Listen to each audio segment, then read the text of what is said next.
Deputy Incident Commander, CAL FIRE Incident Management Team 2. Good morning.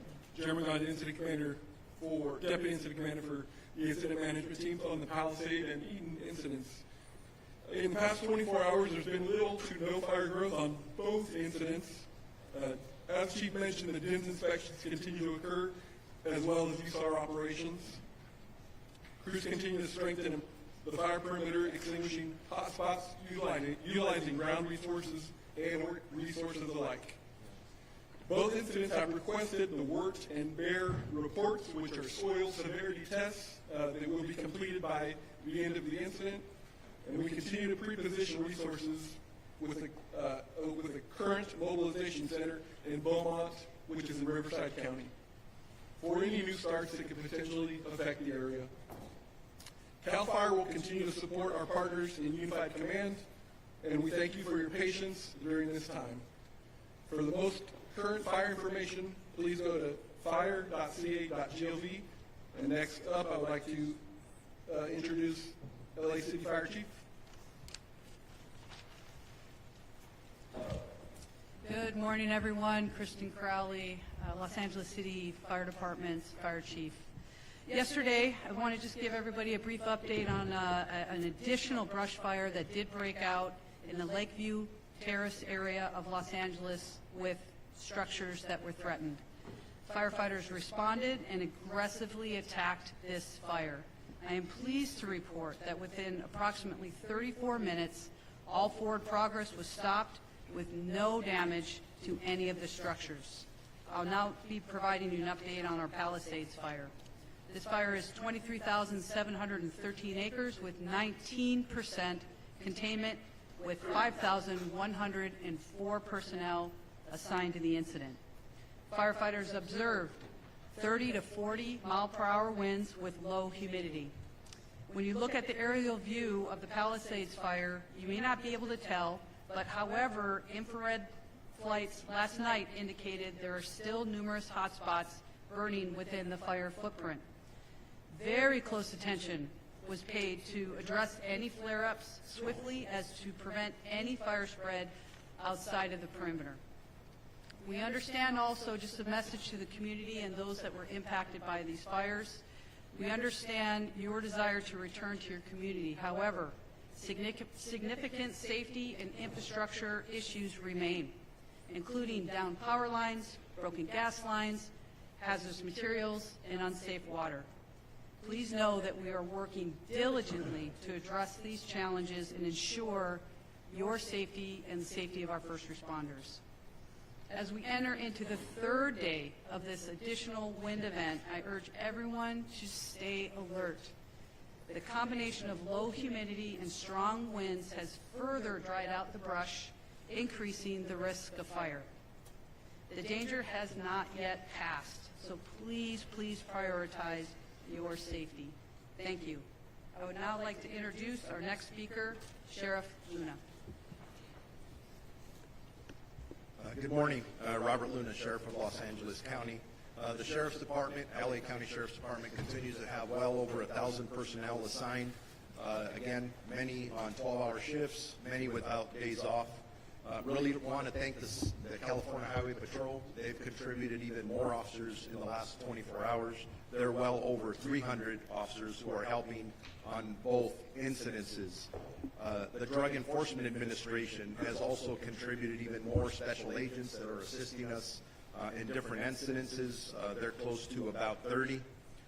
We are now close to well over 900 National Guards, California National Guard, that are assisting us both for the LA County Sheriff's Department, the Los Angeles Police Department, and other law enforcement agencies here in California. Evacuation orders, they've gone down some. We are at 82,400 in our LA County jurisdiction, and warnings are up just a little bit because of the wind event to 90,400. In regards to a curfew, the curfew still is in effect from 6 p.m. to 6 a.m. I just want to make sure everybody understands that the rules haven't changed. If you don't belong there, you don't live there, stay out of there. There's no reason for you to be there, and you will be subject to arrest if you're there with no business. In regards to arrest, we had a few more arrests overnight. The total for LA County Sheriff's jurisdiction is now at 44. That's 36 arrests in the Eaton incident and 8 for the Palisades incident. Eaton total, I won't go into detail, but basically we stand at about 14 for burglary within those jurisdictions. Everything else is either curfew, trespassing, individuals that are possessing narcotics and or guns. Last night, I do want to bring it to your attention that in our Palisades incident, we did arrest another individual for impersonating a firefighter. Somebody else who was dressed like a fireman was not a fireman. I got to give a lot of credit to our deputies for being proactive, stopping him, and arresting him. That investigation will continue. Search and rescue operations. Our search and rescue teams have completed approximately 78% of the search area in Altadena. That is an estimate of 5,516 properties. I'm hoping, with luck, maybe by the end of today, maybe tomorrow, that will be done. Yesterday, we started the same operation in the Palisades area. Evacuation zones lifted, Palisades 0, Eaton we did lift 2, so we're communicating the best we can with our partners and our residents to make sure that they can get back in there. And please, as a reminder, our repopulation conversations do continue with every meeting, but please remember, just because there isn't a fire, the chiefs have made it very clear that we're still having some challenges with the wind, so we've got to keep a close eye on things. But in talking to our partners at Public Works and Utilities, there are things you can't see that are underground. There's a lot of hazards. So those are things that are going to have to be evaluated hour by hour, day by day, so that we can make sure that when we start allowing our community members back to their homes, that they are safe. Safety is always absolutely number one. In regards to deaths in the Los Angeles County Sheriff's jurisdiction, we still stand at 21. If you've been following the numbers I've been given or giving out, they stayed static for 2 days now, even though the searches continue, at least in the Altadena area. So 21 deaths, bad news. No more deaths so far. That's good news. So I'm praying that that stays together. And then missing persons, that did increase a bit. But I want to know that originally we had 31 missing person reports that were taken. Thank God 5 of them were found safe. But we still have 26 active missing persons that are reported. 20 in the Eaton area and 6 in the Palisades area. And then as I conclude, if you want any more specific information regarding evacuation orders or warnings, if they're coming or going, road closures, or any other information that you think is important to you and your family, please go to lacounty.gov/emergency. I'd like now to introduce Jim McDonald, the Chief of the Los Angeles Police Department. Thank you, Sheriff. Good morning. Over the last week, you've heard me say that the LAPD remains committed to protecting lives, safeguarding property, and maintaining order in the areas affected by the fire, and that remains the case today. The LAPD remains on tactical alert, and we've dedicated whatever resources are necessary to provide for your safety. LAPD officers are actively patrolling the areas around the clock and protecting your properties like they are our own. Our efforts include enhanced visibility in evacuation zones in neighborhoods where houses and businesses are vacant, deploying marked and unmarked vehicles as well as foot patrols to ensure a strong presence and a swift response to any issues that arise. Our deployment, we understand the frustration and concern many of you are feeling regarding the fire evacuation and the restrictions on returning to your homes. Please know that our officers and National Guard personnel are following the directions of the Unified Command which is working tirelessly to ensure the safety of everyone involved. We're committed to continuing our discussions with the Unified Command to assess when it will be safe for residents to return. Your safety remains our top priority, and we'll provide updates as soon as it is safe to do so. Thank you for your patience and understanding during these very difficult times. For the upcoming 24-hour period, LAPD will continue to deploy roughly 600 officers to the impacted areas with support from LA Airport Police, Port Police, and the National Guard. We have 200 soldiers assigned to the Palisades incident, and we're very grateful for their support. Excuse me. We're also introducing a team of volunteers from an NGO known as Team Rubicon to assist the public at various checkpoints. These humanitarian aid workers will be available at checkpoints to direct residents to resources and answer questions. They'll be wearing gray shirts and are available to inform and support our community, and again, we're thankful to them. On the missing persons front, we continue to dedicate resources to all reports of missing persons. As of this morning, we have 38 people who've been reported missing. 27 of those have been found safe. Of the 11 remaining, 2 most likely have been found deceased, but yet to be positively identified. In total, we have 3 fatalities that are fire-related. 1 person died at the hospital, but had not been reported missing. We still have 8 missing persons remaining. Arrests, we have no new fire area-related arrests, and we remain at 14. We would like to update all of you on 2 notable arrests that were made on January 14th, just outside the fire zone. At approximately 5:15 p.m., officers responded to a radio call near the intersection of Glen Oaks and Van Nuys Boulevard, where a citizen had detained a possible arson suspect. Upon arrival, officers took the suspect into custody, and the citizen had already extinguished a nearby fire in a tree. During the investigation, the suspect admitted to starting the fire because he liked the smell of burning leaves. The suspect was subsequently booked for arson. Later that evening, at about 9:30 in the area of Santa Monica in Vermont, fire department personnel responded to reports of a suspect setting multiple piles of rubbish and trash on fire. Fire department quickly extinguished the fires, and officers took the suspect into custody. Suspect admitted to setting multiple fires that day and stated that she enjoyed causing chaos and destruction. She was also booked for arson. As we continue to manage this historic, catastrophic event, we want to express our gratitude to everyone who has provided tips and remained vigilant in keeping the city safe. Your cooperation is crucial during this time, and you can hear from those 2 examples I mentioned, there are people out there who this is what they do. If you know of those people, please give us a call before something really bad happens. Excuse me. On the front of pets, we want to update the public on efforts of the city to reunite pet owners with their animals. A new dedicated phone line has been established to specifically assist with inquiries related to pets affected by the fire. If you're looking for your animal in the fire zone affected areas, please call 213-270-8155 for assistance. And in closing, I'm aware that this has now been over a week since many of you have been able to see your homes. I thank you for your patience and continued cooperation. LAPD and our partners here will continue to work alongside each other to make sure our community has the resources we need to recover and ultimately rebuild. Again, thank you. We now introduce the Los Angeles District Attorney, Nathan Hochman.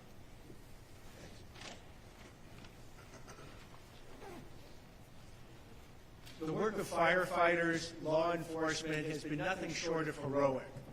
The over 200,000 people who've had to evacuate it, who've cooperated with this, again, it's been incredibly impressive. Yet still there are people out there who have decided that they are going to take advantage of this tragedy, that they're going to exploit this crisis for their own personal benefit.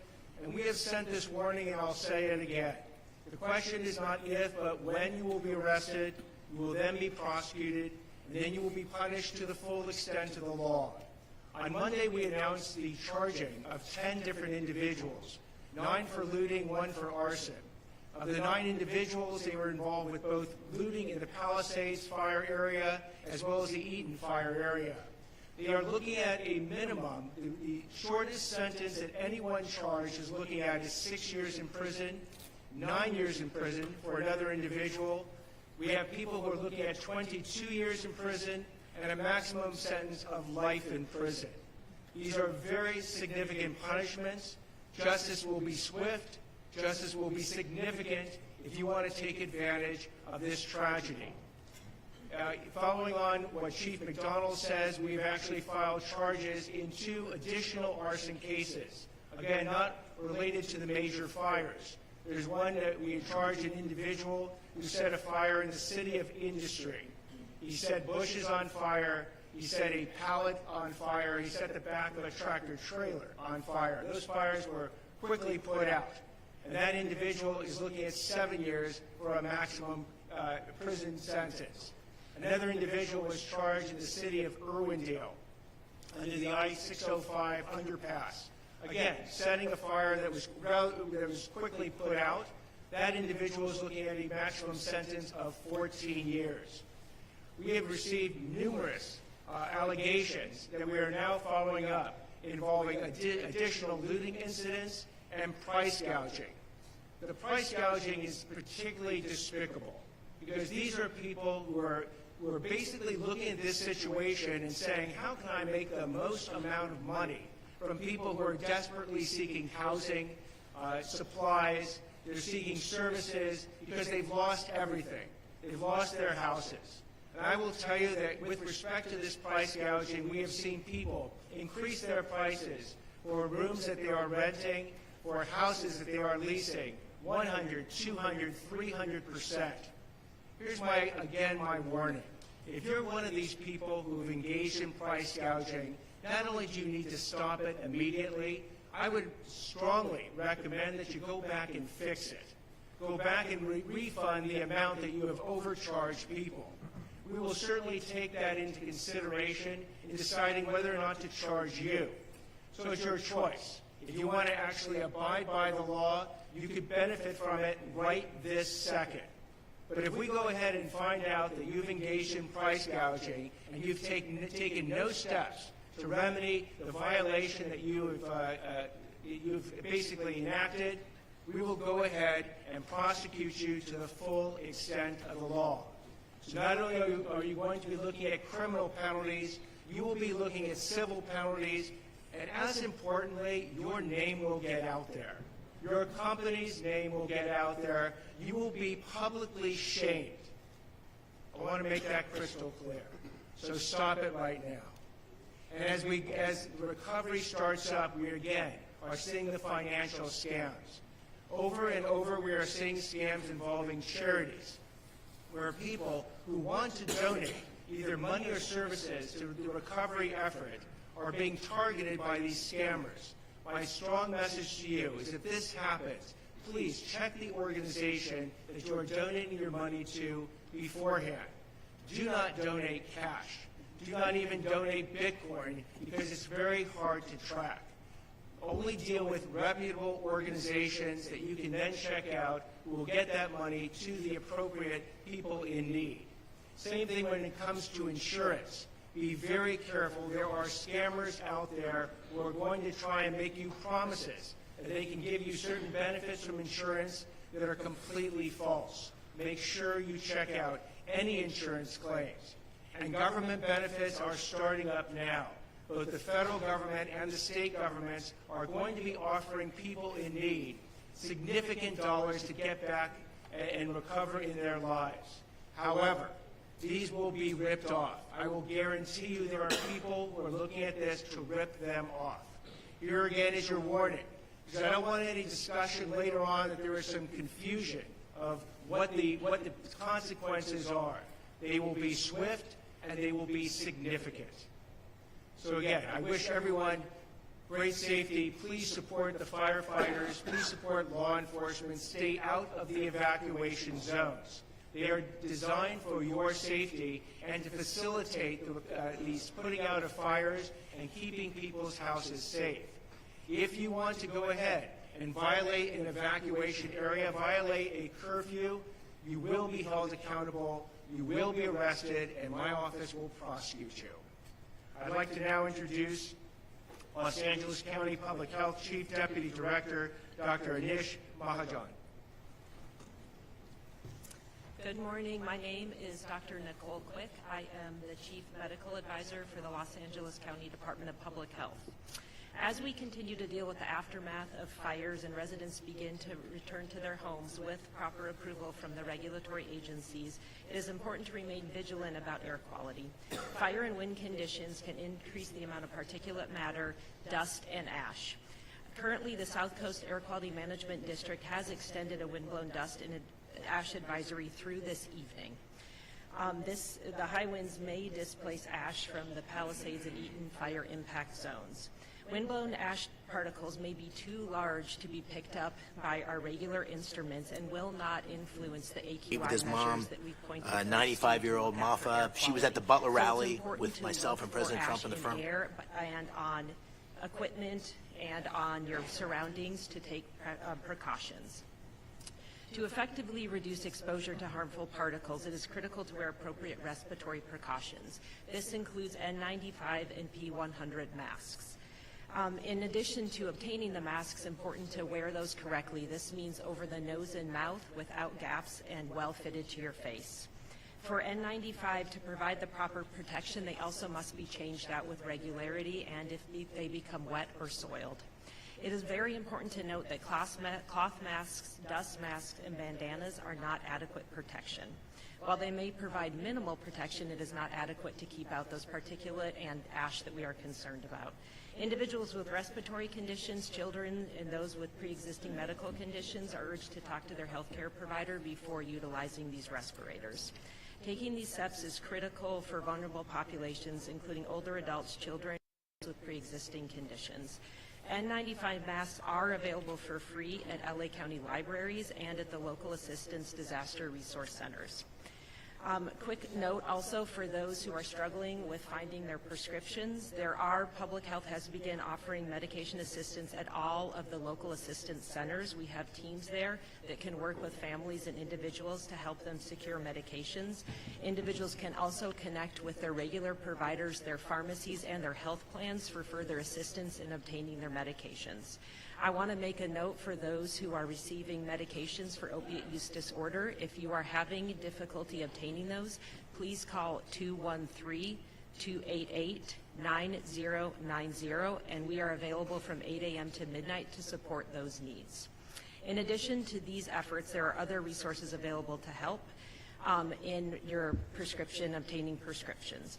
Want to make one additional note that we do have environmental health inspectors at the local assistance centers that can address concerns related to fire damage and safety. We can assist family in identifying health hazards, provide education, and answer questions about maintaining a healthy environment.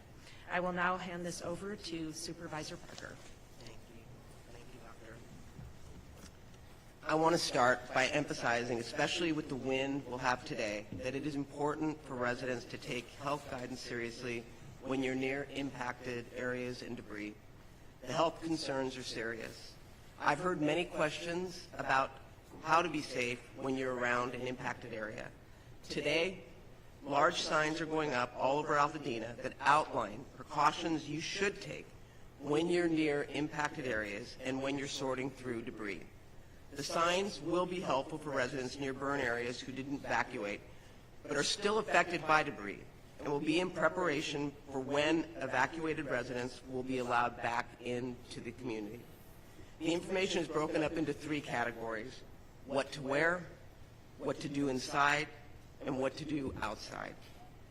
There's a slide rotating on the screen that shares the important information that will be on those signs. As we recover, it is crucial that our residents have the information they need right here in our community. Yesterday, I had the honor of going to the Disaster Recovery Center at the Pasadena City College Community Education Center on Foothill, and that is exactly what I saw. I went on the opening day of operation, and I was so proud of our county family. I was so proud of the state and the federal who've all stepped up.